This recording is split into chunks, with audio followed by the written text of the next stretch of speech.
The 420 Files. Entry granted. The band that played after death. Nobody knew who booked them.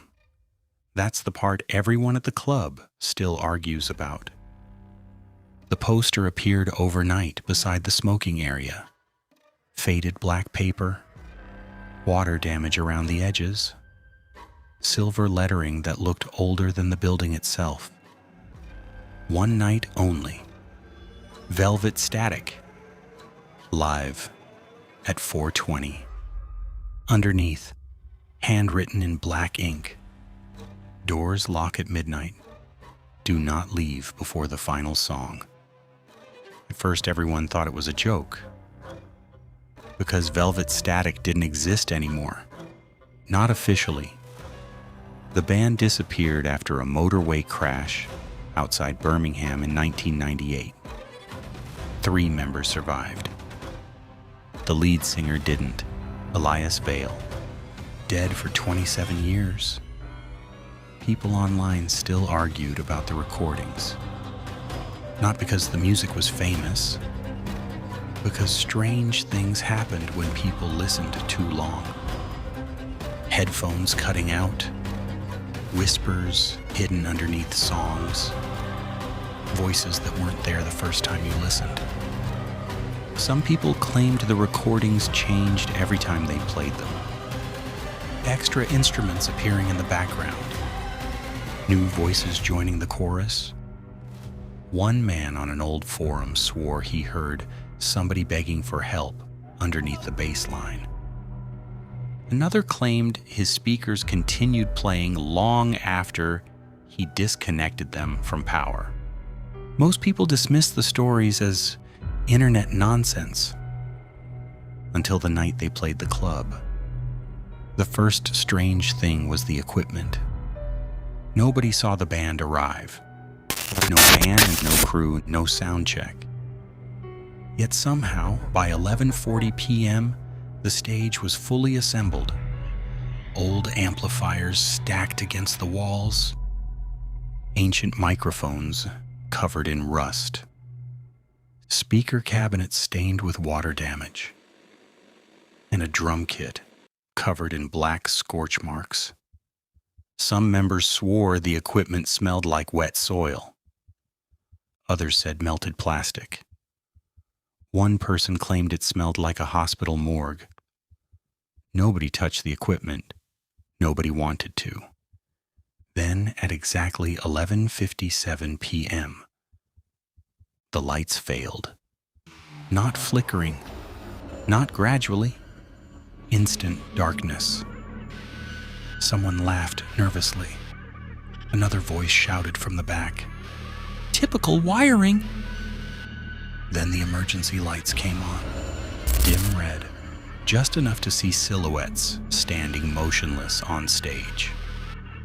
4 figures, one standing perfectly still at the microphone. The room went silent, because everybody recognized him.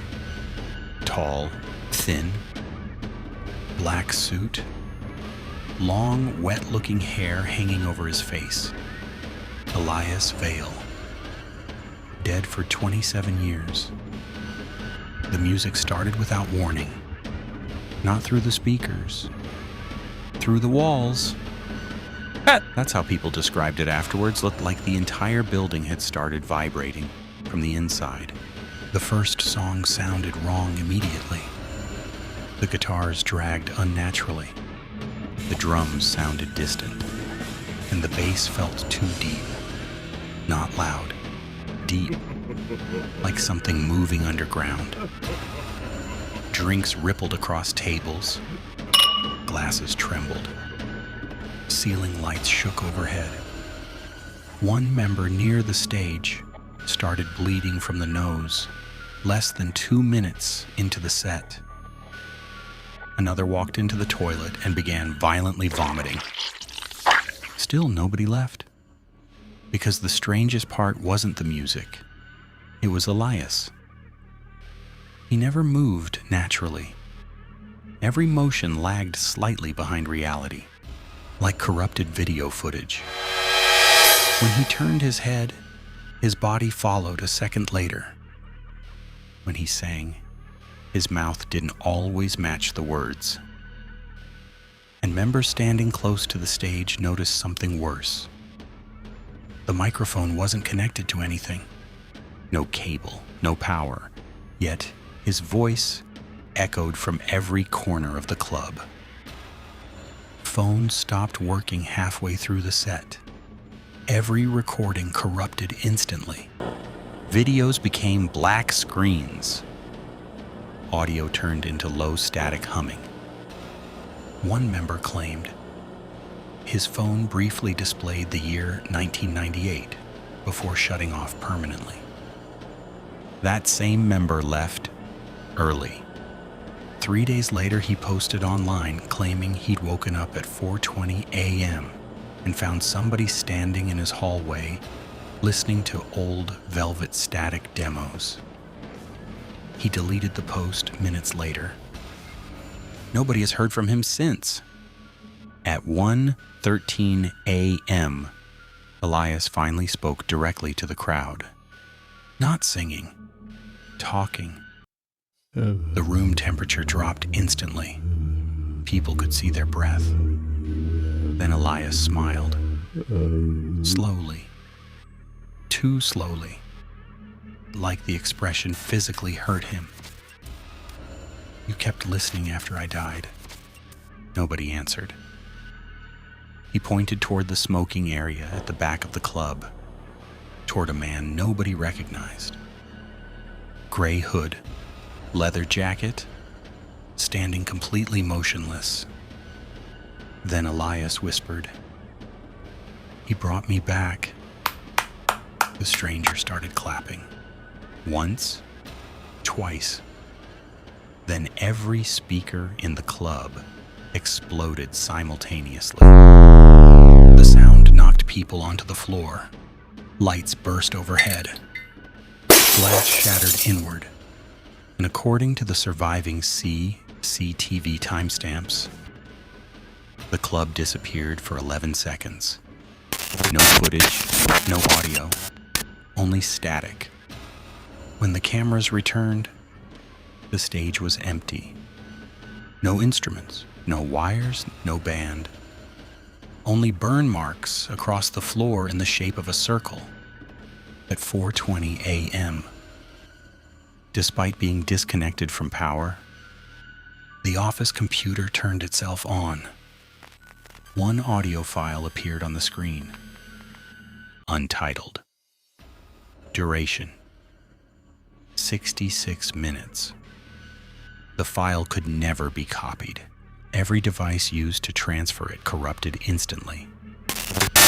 One technician reportedly listened to the first 30 seconds before removing his headphones and walking straight out of the building.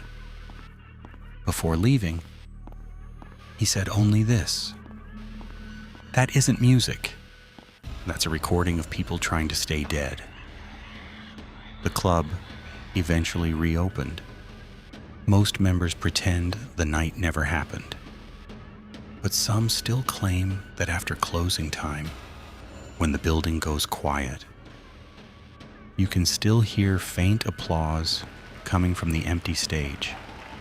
And sometimes, just before 4:20 a.m., the jukebox briefly displays a song nobody added. Velvet Static. Live Forever. What makes it worse? The track count changes every year, as if new songs are still being recorded somewhere, waiting for someone to press play.